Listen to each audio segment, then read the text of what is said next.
আজকের পর্বে আমরা সৈয়দনা ইলিয়াস আলাইহিসসালামের জীবনী শুনব ইনশাআল্লাহ। সৈয়দনা ইলিয়াস আলাইহিসসালাম তিনি বনি ইসরায়েলের একজন নবী, যিনি সৈয়দনা সুলাইমান আলাইহিসসালামের পরে পৃথিবীতে নবী হিসেবে আবির্ভূত হয়েছিলেন। এবং ইলিয়াস আলাইহিসসালাম তিনি সৈয়দনা হারুন আলাইহিসসালামের বংশধর। আল্লাহ তাআলা সৈয়দনা ইলিয়াস আলাইহিসসালামকে সিরিয়ার রাজধানী দামেস্কের পাশে একটি শহর আছে, বেসিক্যালি এটি দামেস্ক শহর থেকে পশ্চিম পাশে অবস্থিত, যেটি বর্তমানে লেবাননের বাআলাবাক শহর নামে পরিচিত। এই বাআলাবাক এলাকাতে আল্লাহ তাআলা সৈয়দনা ইলিয়াস আলাইহিসসালামকে নবী করে তিনি প্রেরণ করেছিলেন। এবং সৈয়দনা সুলাইমান আলাইহিসসালামের ইন্তেকালের পরে পুরো বনি ইসরায়েলের রাজ্য দুই ভাগ হয়ে যায়। এক ভাগে বাইতুল মাকদাস সহ দক্ষিণ ফিলিস্তিনের যে এরিয়াগুলো সেটি থাকে, এবং আরেক ভাগে থাকে উত্তর ফিলিস্তিনের এলাকাগুলো। এবং সেখানে ওই এলাকার লোকেরা তারা বাআল নামে একটি মূর্তির পূজায় তারা নিমজ্জিত হয়।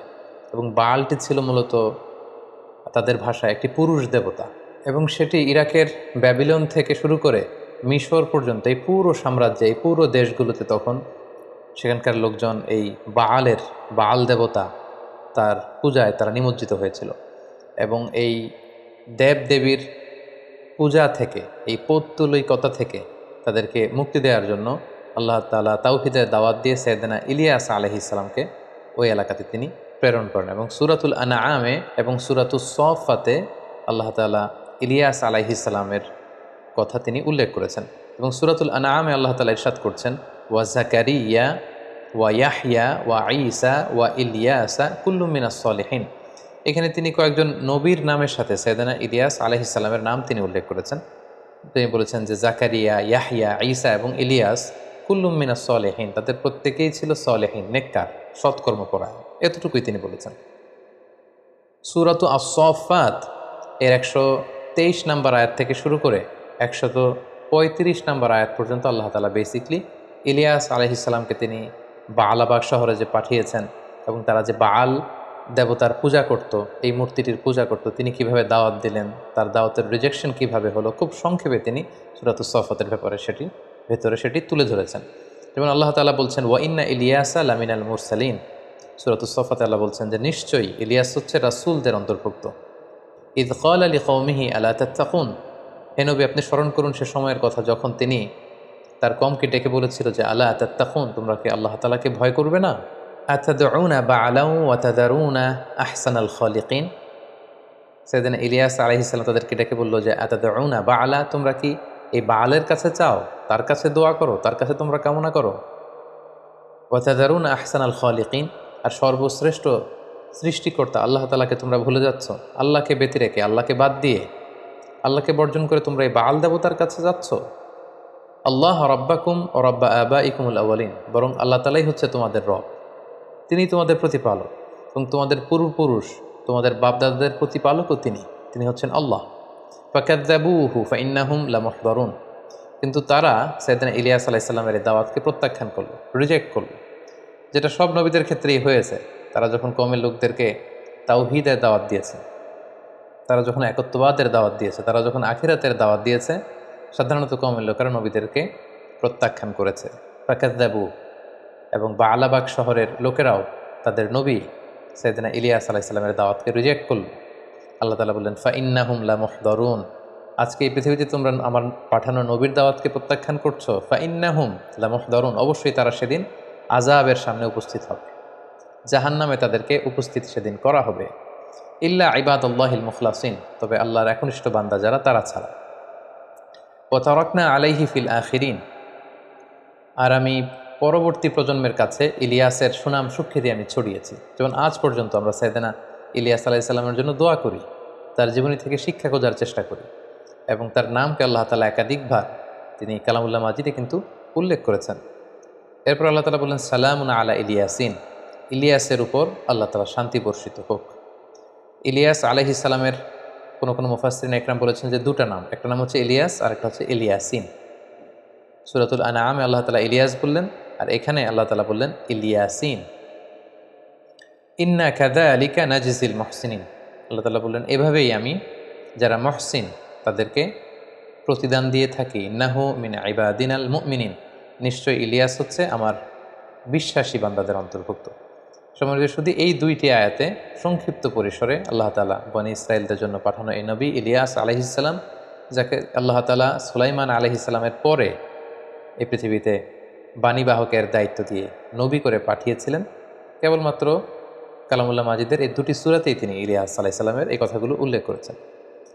এছাড়াও বিভিন্ন তাফসির গ্রন্থগুলোতে সাইয়েদনা ইলিয়াস আলাইহিস সালামের জীবন প্রবাহের ব্যাপারে যেটি পাওয়া যায় যে তিনি যখন দাওয়াত দিলেন এবং বালাবাগ শহরের লোকেরা যখন বাল নামক মূর্তির পূজা তারা অব্যাহত রাখলো, নবীর দাওয়াতকে অস্বীকার করলো, তখন তিনি বদদোয়া করলেন। তখন তিনি আল্লাহর কাছে বললেন যে হে আল্লাহ, আপনি বালাবাগ শহরে 3 বছরের জন্য বৃষ্টি নাজিল করা বন্ধ করে দেন। এবং আল্লাহ তাআলা আল্লাহর নবী ইলিয়াস আলাইহিস সালামের এই দোয়াকে কবুল করলেন।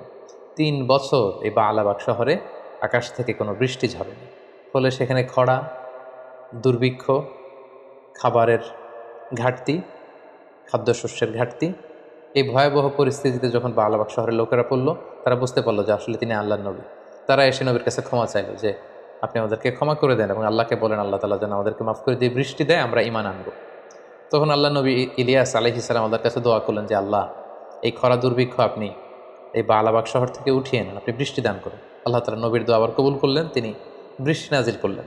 কিন্তু আবারও যখন বৃষ্টিতে বালাবাগ শহর সুজলা সুফলা শস্য শ্যামলা হয়ে উঠল, বনী ইসরায়েলের ওরা আবার তাদের আগের সেই শিরকি কার্যকলাপের দিকে ফিরে গেল এবং এভাবেই তারা এই পাপের কাজে নিমজ্জিত হচ্ছিল এবং সাইয়েদনা ইলিয়াস আলাইহিস সালামকে আল্লাহ তাআলা এই পৃথিবী থেকে উঠিয়ে নেন। কিছু তাফসিরে, বিভিন্ন তাফসির গ্রন্থগুলোতে ইলিয়াস আলাইহিস সালামের শেষ জীবনে কি ঘটেছিল এবং তার কওমের লোকদের সাথে আসলে কি কি ঘটেছিল, এই ঘটনাটুকু অনেক তাফসিরে এসেছে। সম্মানিত শুধু এই হচ্ছে কালামুল্লাহ মাজিদে বর্ণিত ইলিয়াস আলাইহিস সালামের ব্যাপারে খুব সংক্ষিপ্ত কিছু বর্ণনা। এ পর্যায়ে আমরা যদি ইলিয়াস আলাইহিস সালামের জীবনী থেকে কিছু লেসন খুঁজে বের করতে চাই, তাহলে আমরা সর্বপ্রথম এটা বলবো যে এই সমস্ত নবীদের ঘটনাগুলো আল্লাহ তাআলা কালামুল্লাহ মাজিদে স্থান দিয়েছেন এ কারণে, যাতে করে তিনি তাদের ঘটনা বর্ণনা করবার মধ্য দিয়ে বিষ্ণু ঈসা ইসলামকে তিনি সান্ত্বনা দিতে পারেন। কারণ আমরা জানি শুরুর দিকে মক্কাতে রাসূল সাল্লাল্লাহু আলাইহি ওয়াসাল্লামের দাওয়াতকে প্রত্যাখ্যান করা হয়েছিল, তাকে পাগল গণক বলে গালি দেয়া হয়েছিল। রাসূল সাল্লাল্লাহু আলাইহি ওয়াসাল্লাম যাতে মনোবল হারিয়ে না ফেলেন, অধৈর্য যেন না হয়ে যান, তিনি যেন ধৈর্যশীল থাকেন, সেজন্য রাসূল সাল্লাল্লাহু আলাইহি ওয়াসাল্লামকে সান্ত্বনা দেওয়ার জন্য এই ঘটনাগুলো রাসূলুল্লাহ সাল্লাল্লাহু আলাইহি ওয়াসাল্লামকে শোনানো হয়েছে। কারণ একজন নবীর জন্য, একজন দাঈর জন্য রিজেকশন ইজ ভেরি কমন। এটা খুবই সিম্পল। নবীদের পুরো জীবনী দেখলে আমরা এটাই দেখি যে তারা যখন সত্যের বাণী প্রচার করেছেন, আখিরাতের কথা বলেছেন, তাদেরকে রিজেক্ট করা হয়েছে। সো এখানে আমাদের আসলে মনোবল হারানোর কিছু নেই, নাথিং টু বি ডিসঅ্যাপয়েন্টেড।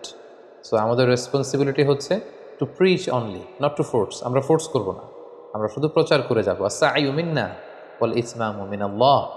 আমাদের কাজ হচ্ছে চেষ্টা করা, সফলতা দেওয়ার মালিক হচ্ছেন আল্লাহ তাআলা। আল্লাহ তাআলা কোরআনে বলেছেন, ইন্নাকা লা তাহদি মান আহবাবতা ওয়ালাকিন্নাল্লাহা ইয়াহদি মান ইয়াশা। হে নবী, আপনি যাকে চাইবেন তাকে হেদায়েত দিতে পারবেন না, হেদায়েত দেওয়ার মালিক হচ্ছেন কেবলমাত্র আল্লাহ তাআলা।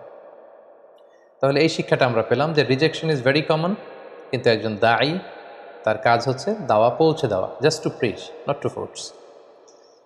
2 নম্বর যে ব্যাপারটি আমরা ইলিয়াস আলাইহিস সালামের জীবনী থেকে জানতে পারি, সেটা হচ্ছে শিরক হচ্ছে সবচাইতে বড় পাপ এবং সেই পাপেই কিন্তু বালাবাগ নগরীর লোকেরা, ইলিয়াস আলাইহিস সালামের কওমের লোকেরা নিমজ্জিত ছিল এবং তারা স্পেশাল একটা দেবতার পূজা করত।